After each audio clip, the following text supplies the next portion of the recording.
Hi, welcome to my archive of A to Z ufology. This video is a short introduction to Theosophy and the first root race to seventh root race. The focus is on spiritualism and science to both introduce the root races and answer the Fermi paradox. This video may introduce transcendental reality beyond the 3D perspective. As a source, Wikipedia suggests the Fermi paradox is the discrepancy between the lack of conclusive evidence of advanced extraterrestrial life and the apparently high likelihood of its existence. As a 2015 article put it, if life is so easy, someone from somewhere must have come calling by now. Essentially, it is the question posed by physicist Enrico Fermi, but where is everybody, in relation to the topic of extraterrestrial life in the 1950s talks at Los Alamos National Laboratory. What is Theosophy?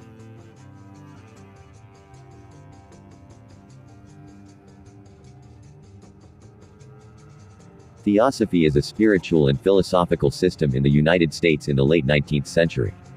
It was established as a formal and organized spiritual system, founded by Russian mystic and spiritualist Helena Blavatsky. Based on her writings, it merges from both older European philosophies such as Gnosticism and Neoplatonism and Indian religions such as Hinduism and Buddhism. Although numerous adherents suggest that Theosophy is not a religion, it is variably categorized by religious scholars as both a new religious movement and a form of occultism from within Western esotericism. Theosophists believe in, quote, "There is no religion higher than truth," and that is the slogan and various other symbols used to represent the established philosophical system. Moreover, they do frequently believe in a unified prehistoric deep-time religion that is far more cosmocentric rather than anthropocentric. Essentially, this so-called one religion is perhaps a gateway into high-level wisdom and information pertaining to otherworldly beings such as avatars, previous Buddhas, extraterrestrials, ultra-terrestrials, metahumans and gods or goddesses. Much of this wisdom handed over generations is going to be explained in future videos in my A to Z playlist. First root race. The first root race was the first evolutionary cycle of humanity on Earth. It included sexless, ethereal beings. They were without understanding, language, or any cognitive activity. They are said to be named the self-born. Some have referred to them as the Chaya race, which is a Sanskrit word that means image or shadow.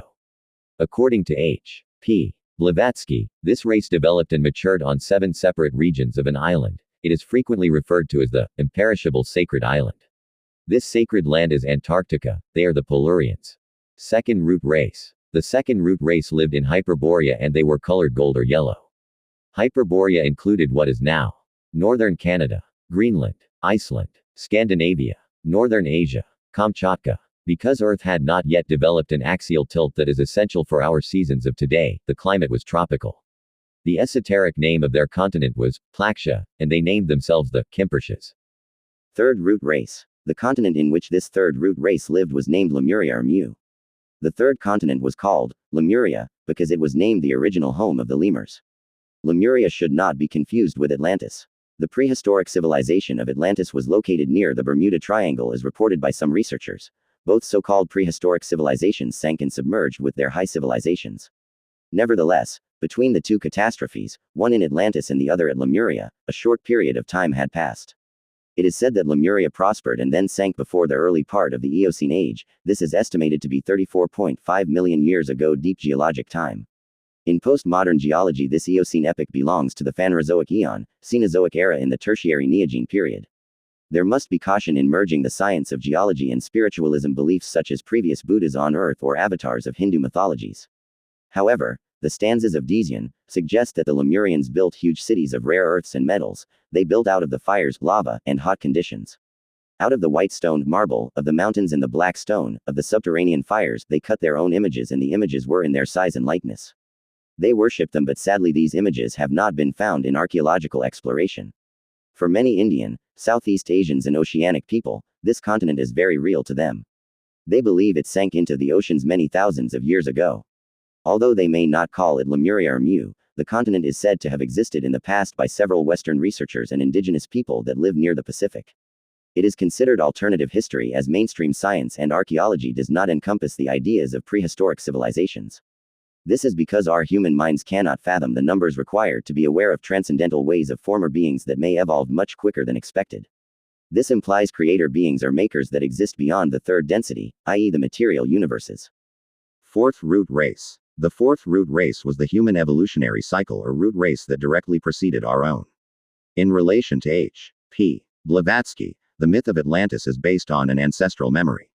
The Atlanteans, the fourth civilization, matured for a few millions of years on a large continent. The continent is now underwater in the Atlantic and Pacific Oceans. In theosophical literature, the fourth root race is introduced as the first fully or totally human species. It was during this time that the human body attained its physical perfections or ideal state of being. The Atlanteans were larger in size than us. This race is mentioned as the giants and titans in ancient scriptures. This root race was intelligent and developed speech. The Atlanteans were said to be psychic. Their civilization was ultimately destroyed. It is assumed that they misused their powers, and this led to their demise. It is interesting to note that the fourth root race still retained their third eye. The third eye has light cones like photoreceptors in the eye. It is usually found externally in some reptile or lizard-like creatures. But for humans, the third eye is in the brain, namely the pineal gland. It is said to be the seat of the soul by René Descartes. As we use the third eye less and less, we become dense and less psychic. All cultures have revered the third eye, and it can be traced back to the root races. The third eye, along with any psychic abilities, can be used for good or bad. It is alleged that the root race chose to use psychic abilities to harm themselves and others. The Aryan Asiatic witnessed the destruction of Atlantis, and the fourth sub-race witnessed the destruction of the last remnant of the Atlanteans. The destruction is said to have happened some 11,000 years ago. Coincidentally, at this time the major cultures and religions state they came out of a flood, caves, or underground and into the dawn of a new era. The cross-cultural studies reveal that the Great Flood or Deluge is a real event rooted in history. Fifth root race. We are the fifth root race, i.e. humans, or more specifically in the phylogenetic tree and taxonomy, Homo sapien. The Aryan Asiatic peoples claim frequently they are remnants of Atlantis and Lemuria. However, in deep time there are archaeological remains of other species, resulting in science of evolutionary biology and geology. It is common sense that we all came from Africa around 6 million years ago. However, deep time we are also remnants of these root races if one was to totally believe in some higher intelligences that may have tweaked DNA, resulting in us in the modern age. Sixth root race. This is the future ontologies speculated to be cyborg and biological, super, beings via genetic enhancements. The sixth root race emerges out biotechnology in 4 categories. They are mechanical cyborgs, chemical robot, biological spiritual super sapiens, and synthetic posthumans. The seventh root race are intertemporal and interuniversal travelers proceeding forward in time and classified as metahumans, or even otherworldly gods and goddesses cross-culturally as depicted in living mythology in our world. If we collect data from all Ancient Aliens TV episodes from the beginning in Season 1 to the present moment, then we will be allowed to apply science to Theosophy. The episode, The World Before Time, is identical in its claim about prehistoric civilizations or simply a visitation by a high-level intelligence in the form of extraterrestrials. It is written that about 100,000 years ago the Aryan people, humanoid, emerged out of this visitation in the commonly inferred land of Atlantis. It should also be noted that the evolution of Homo genus in the phylogenetic tree occurred simultaneously in relation to extraterrestrial visitations as suggested by ancient astronaut theorists. The genes are tweaked less or more frequently to a specific desired outcome. The Fermi paradox. You might be asking how we answer the Fermi paradox. It is simple. It is entirely based on dimensions in astronomy and mathematics. Moreover, in ufology lore and myths, dimensions are said to be densities. In one weird scenario, we are trapped in a linear, 3 dimensions only, reminiscing backwards. If you start seeing the future in real time, then you are actually beyond posthuman into metahumanism in a higher type 2, 3 or 4 Kardashev scale civilization. In ufology there are a few beings that are said to be biotechno-synthetic ultra-terrestrials that do this so-called precognition in real time as well as teleport because of their hyper-circuitry connected to the informational holographic matrix of reality. They are tall, white or blue-skinned, bulbous heads similar to gray aliens. However, such claims are speculative and no evidence is available to be as proper proof. It is frequently said that the root race's descendants are in specific densities such as the 4th, 5th, 6th and so on. Claims are made that the gray aliens are 4th density beings and that the Pleiadians or Nordic aliens are 5th density beings whilst the blue Arcturians are 6th density. It is logical to think this way. However, transcendental ways of thinking may suggest as one enters the 4th dimension, one becomes multidimensional, i.e. unified or bonded to a higher intelligence beyond Earth's artificial intelligence. If the root races existed, they may have created an extraterrestrial artificial and synthetic organoid intelligence, i.e. both AI and OI. How the circuitry of the organoid intelligence functions to teleport, communicate telepathically, and be hyper-aware via interconnectivity to a hive mind is beyond the scope of this video. One clue I'd put forward is the use of bioenergetic fields and biological light within their hyper-science and synthetic biocircuitry. The root races may be analogous to the colors of the rainbow. Why do colors matter in relation to root races? The short and long answer is quite mind-boggling. The short answer is that spiritual beings with colors of their skin matter due to how we perceive them and how they have specific attributes and qualities. The gamma end of the spectrum is frequently linked to andromedan beings or aliens, if they exist, whom we are yet to meet. The blue end of the spectrum is linked to avatars or previous Buddhas. Although some previous Buddhas were so small and others were said to be green. See the Silurian hypothesis in science and geology. Proceeding to the yellow end of the spectrum, we have gold high-level god-like transcendent ontologies such as Valkyries, angels, demigods, enhanced mutants in pop culture and video games. One might argue that beyond the fourth density there are actual Type 3 or 4 Kardashev civilizations that appear as gold beings. In ufology lore they are Lyrans, and they appear as bipedal lions that are said to have a war with the reptilian species in deep cosmic time.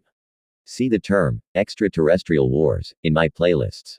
The colors of posthumanism and pre-Lemurian beings suggest a high level of precise genetic engineering far ago after the Precambrian Eon, and in the Phanerozoic Eon. Each era in the Phanerozoic Eon perhaps had a diversity of life that flourished as a result of genetic tweaks, a directed evolution by a higher intelligence. Caution is advised in stating the previous sentence is true or false. It requires higher science to say if it is only speculation. If we are the first to evolve without directed evolution, it is actually mind-boggling because we must ask where the first beings come from in deep time. Let us assume in thought experiment, there are gold, blue and green species that transcended their physical bodies to exist in higher densities. Where did they come from and how is their emergence possible without some ontology greater such as an archetype or transcendent gods or goddesses? We are here to ponder these questions, not in a monolinear direction, but rather in a multifaceted all-encompassing simultaneous way similar to how light from a prism reveals all the colors. One answer to our true origins is based on primary colors. If we regress to a point of origin, a alpha point, at one point light was in a triune interconnected bond or coexistence. It must have been a oneness that seeks to be conscious, aware, sapient and have sentience. Ultimately these light particles in this story must have gifted their triune conscious, sapient, and sentience to all other pre or post ontologies that followed. The primary colors exist in threes, namely red, blue and yellow. Our true source either is technological, biosynthetic as light, and what is light is not stardust itself. An absence of light in root races is not possible, we are all light beings. In summary, to suggest that the gold philosophy is before the blue philosophy is to say that a linear progress occurs from basic, mega, super, hyper, and ultra-evolutionary adaptations. Though it is true in our 3D perspectives, it may be simultaneous in transcendent realities above our material reality, i.e. higher dimensions. Curiously, in deep cosmic time red is speculatively the first color to form on our planet after the planet Theia collided with our moon. Red is the first color of Earth around 4.6 billion years ago, thus we may speculate if life arose on our planet in the Precambrian Eon, specifically the Archean or protorezoic era, it may have red pigment to begin a journey to evolve, adapt and transcend its limitations. The most enduring question about our origins and the embedded nested fractal of where we come from, is the term, transcend, in relation to our reality, mathematics, colors and the theory of the holographic universe. In summary, the beings in the UFO are literally more than physical or material.